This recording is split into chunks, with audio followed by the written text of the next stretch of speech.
Salam sejahtera bagi kita semua. Emana kembali hadir dengan podcast pembahasan firman Tuhan. Semoga firman Tuhan yang murni mampu merawat batin kita, menguatkan roh kita, dan membangun iman kita di hadapannya. Silakan menikmati podcast Emana hari ini. Salam damai sejahtera saudara-saudari pendengar podcast Emana. Puji syukur kepada Tuhan, pada hari ini kita dapat kembali lagi menikmati porsi ayat bacaan firman Tuhan. Bersama dengan saya, Saudara Richard, dan juga Saudara Heri. Halo Saudara Heri. Halo Saudara Richard, puji Tuhan. Amin. Saudara-saudari, hari ini kita akan membicarakan mengenai sebuah topik di dalam perikop Lukas pasal yang ke-6 ayat 12 sampai 49. Secara khusus, perikop ini membicarakan mengenai sebuah topik, yaitu berdoa semalam-malaman.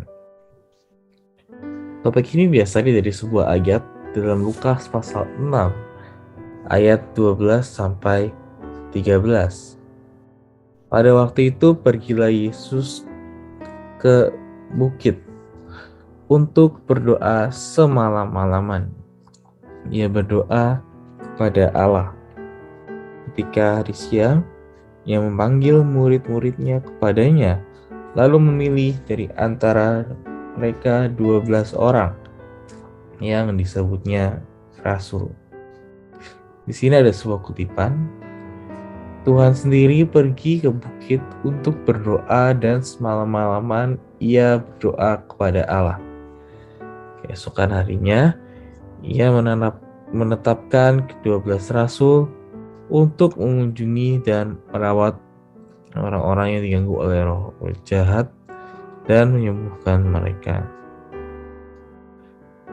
Lukas mewahyukan bahwa pengutusan Tuhan adalah menurut jawaban Bapa atas doanya. Ia bertanya pada Bapa siapa di antara orang-orang yang mengikutinya yang bersyarat untuk menjadi rasul-rasul. Bahkan Yudas si pengkhianat ditetapkan oleh Bapa untuk melaksanakan kehendaknya.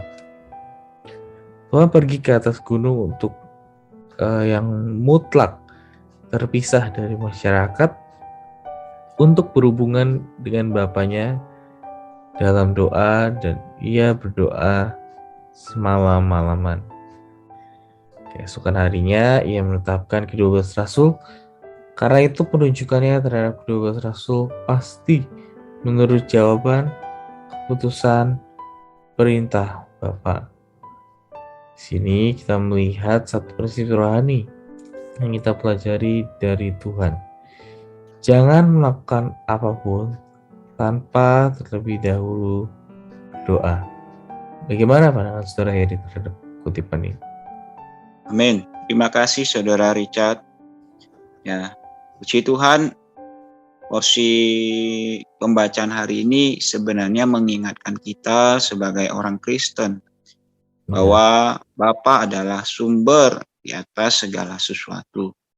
Sehingga apapun yang kita lakukan, kita perlu kembali kepada Bapa dengan doa menengadah pada Bapa. Di sini Tuhan memberikan satu teladan yang baik kepada kita, dan Dia meletakkan prinsip ini ya, bagaimana ketika Dia hendak melakukan atau memilih ya 12 murid yang akan menjadi orang-orang yang membantu Dia di dalam pelayanan.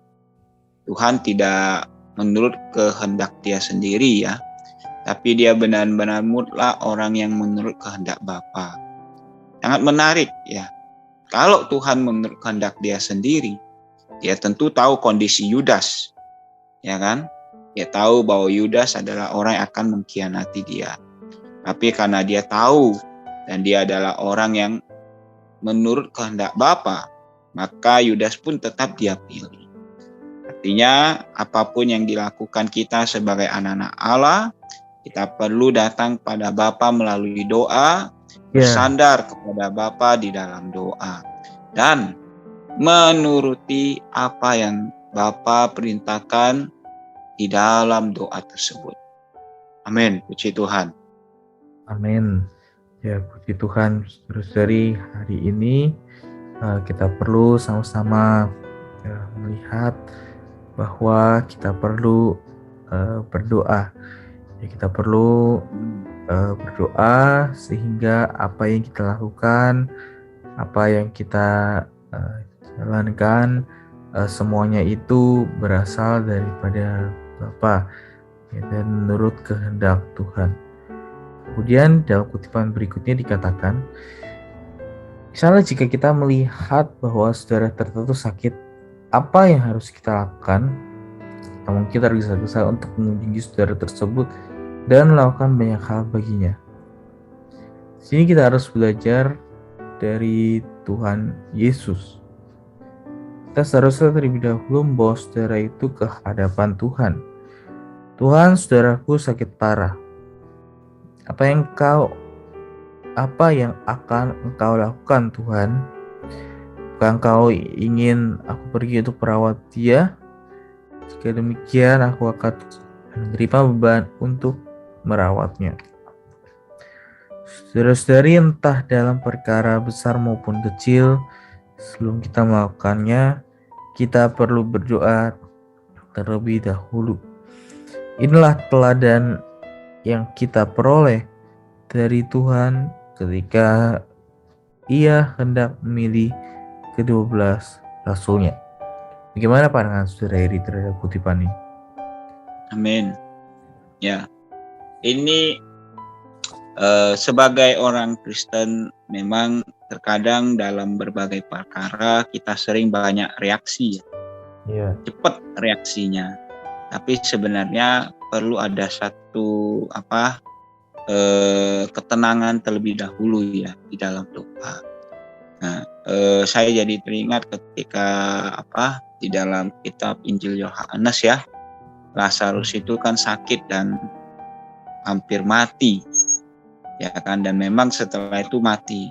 Ya, murid-murid kan memberitahukan pada Tuhan bahwa Lazarus yang dia kasihi mati ya. Tuhan juga tidak langsung bereaksi ya bagaimana, tapi Tuhan justru datang kepada Bapa dan Tuhan mengatakan bahwa semua itu untuk menyatakan kemuliaan Bapa. Ya. Artinya memang sebagai orang Kristen ya, perkara besar maupun kecil ya, benar kita perlu melakukannya, yaitu terlebih dahulu di dalam doa bersandar pada Bapa. Karena apapun yang terjadi memang harus kembali pada Bapa, bahwa harus mendatangkan kemuliaan bagi Bapa.